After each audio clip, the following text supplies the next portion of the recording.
Tony, I guess how good does it feel to see your guys play small ball really well tonight? Especially we've been peppering you with questions about defense, base running all season long, and it really clicked for you all in that department tonight. Yeah, I think guys have, sometimes when you're younger or you haven't experienced things, you have to in order to understand the value or the importance. And, we're not exactly a get-in-your-face, coaching staff unless something really goes awry.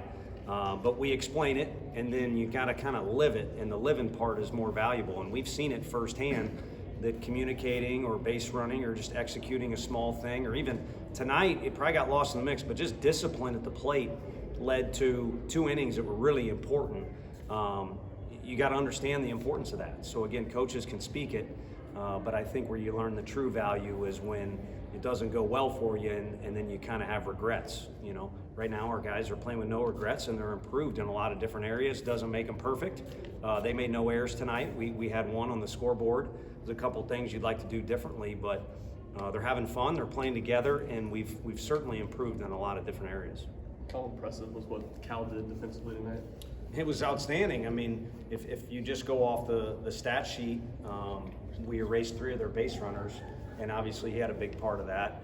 And you win by 4, you can start to kind of come up with all kinds of theories that wouldn't necessarily be conspiracy theories. So, but the biggest thing he does is just, come with energy, preparation.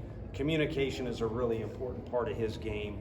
And then no matter whether it's him or Chuck in there, you get at bats where you feel like if you're not cheering for them and watching every pitch, you feel like you're doing an injustice to them or the team. It's just the type of guys they are, but also every at bat is a fight with those 2 guys. So look forward to Chuck's next at-bat, and of course, it's been good to have Cal back there defensively and offensively.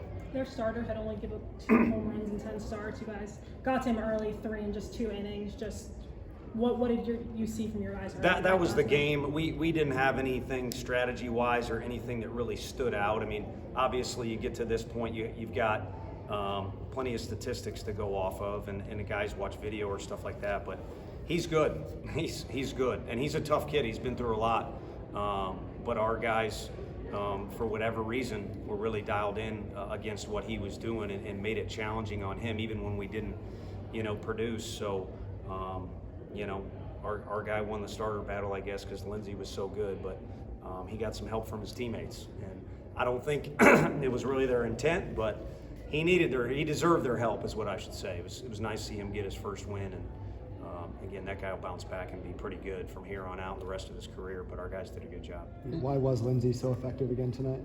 Kind of a similar deal to what he's had going on.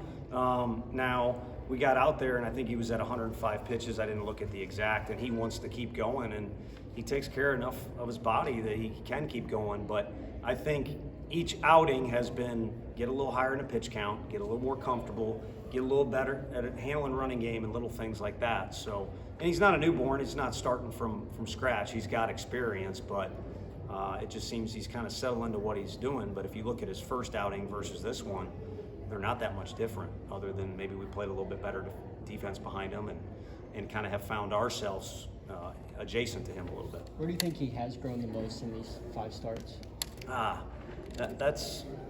That's a tough one. I think each time kind of when things get a little gritty, not doing the gritty, but when it requires some grit, I think that might be it. And again, you got to kind of experience it a little bit. But he's a guy with a good track record, and I know our guys weren't big fans of having to face him in scrimmages, so his stuff has been good. He hasn't created a new pitch or anything like that. Like some of our other guys, he's been really consistent for us. But also like our entire team, as it gets a little more challenging and we get closer to summertime, he seems to just be the best version of himself. You're going to pause there at the end, and probably what, 96, 97, confident. How much different is he right now? It's crazy. He's turned himself into a draft pick, It was a guy that was an in-state guy that's a good student that likes the University of Tennessee, and let's give this guy a chance because he throws strikes. And of course, he played in the Knights organization. Those guys kind of marketed him as much as you can. Like, I'm telling you, this guy wins games for us. And he's always thrown strikes for us. He's always been a good guy to have around. But the big picture thing is he's gone from, let's give this guy a chance, to he's a draft pick. I mean, he can go get 96, 97. It's a little different look. He's gotten a lot better in a lot of different areas. And then they showed, I mean, throughout the game, they're number one for a reason in that category. So to come in and kind of slam it shut and so we can move on to the next thing was big. I know in the stands you might be thinking, well, no matter, you score double-digit runs and this, that, or the other. There's no rules here. This is a pretty good battle, and both teams went out there and did the best they could with whatever situations they were. And he certainly capped it off by doing the best he could with that opportunity. Who's Jared Dickey doing so well right now at the plate? I think,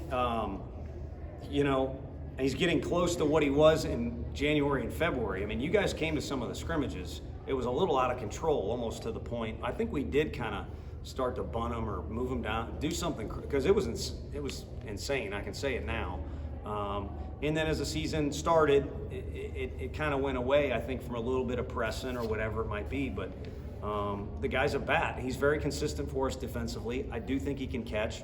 I do think when his pro opportunity comes this summer, why not try him behind the plate if you want? He's a competitive and decent, speed-wise. I say he's decent, but he's a competitive, good base runner. But he's a hitter. That's why we recruited him. That's what he is. That's why, again, he'll get drafted. So he's got good ability to hit. And again, like Andrew Lindsay, like our team, he's kind of settled into let's just play ball, man, and not worry about all this other riffraff. And I'm in on this at bat I got going on right here. And he's pretty talented when he does that, and also brings a lot of character to the table, as you guys have talked about. Kind of how difficult is it, or how rare is it to be as complete as a hitter as he is? I mean, hits lefties, hits righties, go against the shift, he'll go up the middle with 2 strikes, he'll hit power when he's got a chance. I mean, I don't know if there's something that he can't do up there. I mean, how rare is it for that age to have that? It's multifaceted. He kind of got a unique freshman year. This guy's still a sophomore by paper. But it's gotta, Coach Jameson, who was my coach in Missouri, had a complete hitter, and then he had all these circles that all kind of touch each other and kind of meet in the middle to make up a great hitter. It was all these different categories, so it's a lot. And with him, it started with the body transformation. I mean, you got to be athletic, you got to take care of your body. And then here in the cage, not only does he take a ton of repetitions in order to improve, but he's got a plan too. He's not in here just swinging to swing. So I'm sure there's someone on the team who has taken more swings, but I don't know that anyone's done it with more intent and with more of a specific plan to what he wants to accomplish. And then the mentality is there. And part of it, he's been through a lot of adversity. Part of it, he's a great kid from a good family. But the athlete he's turned himself into and how hard he works on the swing and the mentality are the 3 things that would be the biggest components I can think of right now. How difficult Couple more. has it been to decide that Daniel spot we were swinging so long at KT and Dryling still hitting on the left side? Not fun. I mean, this is supposed to be a positive deal here. We won. And you had Miller, KT, Jasloff, Dryling all standing there with batting gloves on in the last inning. And by no means was it, it's just a free-for-all for at-bats. I mean, they had a good lefty out on the mound, and we're trying to get something done there. We go with Jasloff, but, Dylan will have his opportunity at some point, tomorrow. And, he's got probably as bright a future as anybody that can swing the bat on our team if we're going to talk about pro ball and stuff like that. So it's a challenge, but we weren't saying that at the beginning of the year. In February and March, you guys, probably thought I was crazy or would criticize the lineups when they wouldn't work, and when they would, just go with that. And now we have a good problem. We've got a bunch of guys that want to help us win, and we got a bunch of guys that can help us win. So we meet up there. We met in my office today, and we'll discuss what we think a plan is and go with it. And we'll see what the scoreboard says at the end of the day. But right now, it's a fun group to be around, and I know our coaches will prepare, and I know our guys will compete. So let's roll with that. Is there anything surprising at this point about what A.J. Russell does when you put him in there? Is it just one of these, he's kind of a sophomore in your mind now? Yeah, no, I think he's, like Dryling, he's got an elevated level of maturity for whatever reason,